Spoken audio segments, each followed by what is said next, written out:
querida nación. Muchas gracias, señor Asambleísta Peñafiel, por favor.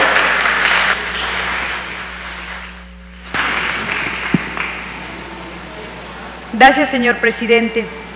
Yo creo que en términos generales se constata que estamos acostumbradas y acostumbrados a referirnos a los derechos humanos como el ejercicio único de los derechos civiles y políticos, es decir, aquellos que están únicamente vinculados a la relación individuo-Estado y referidos particularmente al ámbito de lo público. Casi nunca hemos considerado como un incumplimiento de los derechos humanos la existencia de la pobreza, la falta de una vida digna. Tampoco hemos considerado como la violación a uno de los derechos humanos la falta de servicios de salud y la posibilidad que el Estado garantice también esas formas de asistencia de salud.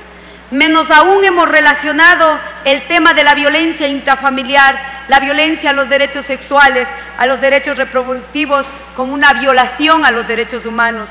Pero tampoco hemos reflexionado como una violación a los derechos humanos e inherentes a los derechos civiles también, como la práctica clandestina de la interrupción del embarazo, que constituye una de las principales causas de muerte.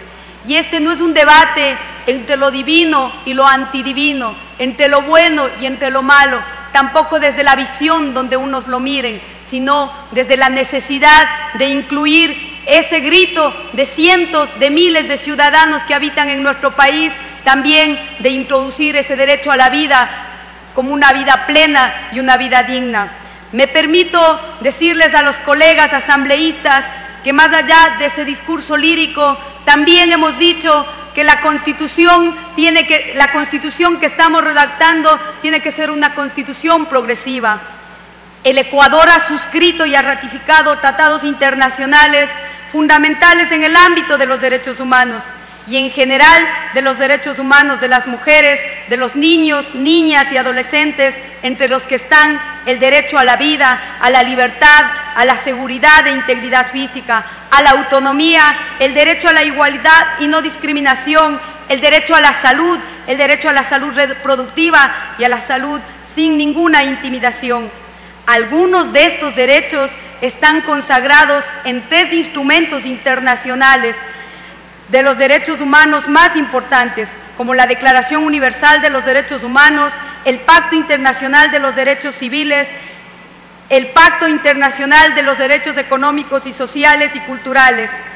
Igualmente, en la Declaración Universal de los Derechos Humanos, en su articulado se establece: todo individuo tiene derecho a la vida, a la libertad, a la seguridad de su persona. Esta tiene una jerarquía sobre la Convención Americana de los Derechos Humanos que se dispone. Por otro lado, igualmente se encuentra establecido en el artículo 4 que toda persona tiene derecho a que se respete su vida. Este derecho está protegido por la ley y en general nadie puede ser privado de la vida arbitrariamente. Consideramos, señor presidente, que el texto propuesto por la mesa tendrá que ser perfeccionado y por eso planteamos que el texto debe decir: toda persona tiene derecho a la vida, se prohíbe la pena de muerte. Igualmente consideramos importante y que ha traído aquí al debate algo que debemos desmitificar. Creo, señor presidente, que hay que deshacerse del papel del cuerpo como un destino único de la reproducción, que ha sido el sustento ideológico y práctico de la desigualdad. Creo que las mujeres tenemos derecho a la inviolabilidad de la personalidad y esto implica el control sobre el territorio del yo.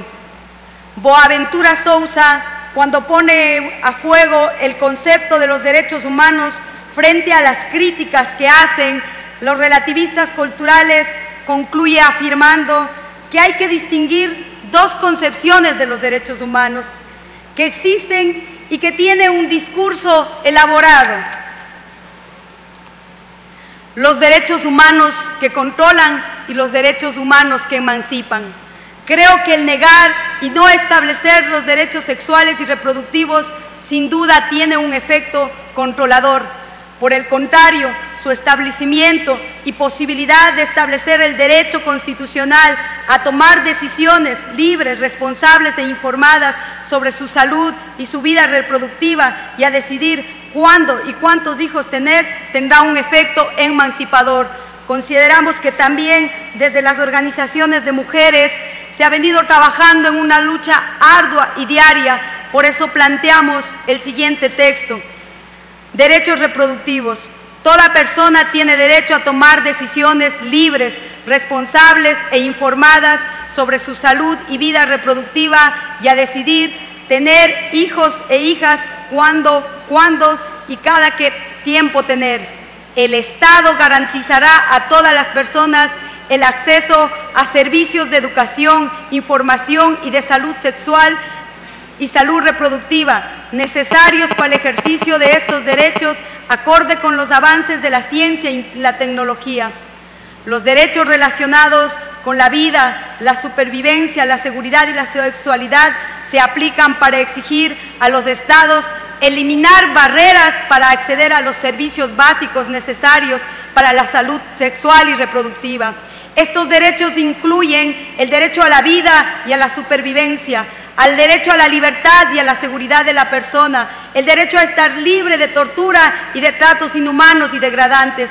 Estos derechos son importantes para aclarar el contenido y el significado de estos derechos y aplicarlos de manera efectiva a fin de hacerlos exigibles. De allí que toda persona tiene derecho y libertad de decidir sobre su vida sexual y sobre su vida reproductiva para el ejercicio pleno de sus derechos sexuales. Considero, señor presidente, que quienes hemos vivido en carne propia, escuchando a diario en las comisarías de las mujeres y la familia, hemos entendido esta necesidad como un derecho que las mujeres deben ser reivindicados. Consideramos que no es entre el bien y el mal, ni entre la vida ni entre la muerte, sino entre la libertad y la vida digna. Gracias, señor presidente. Gracias, asambleísta.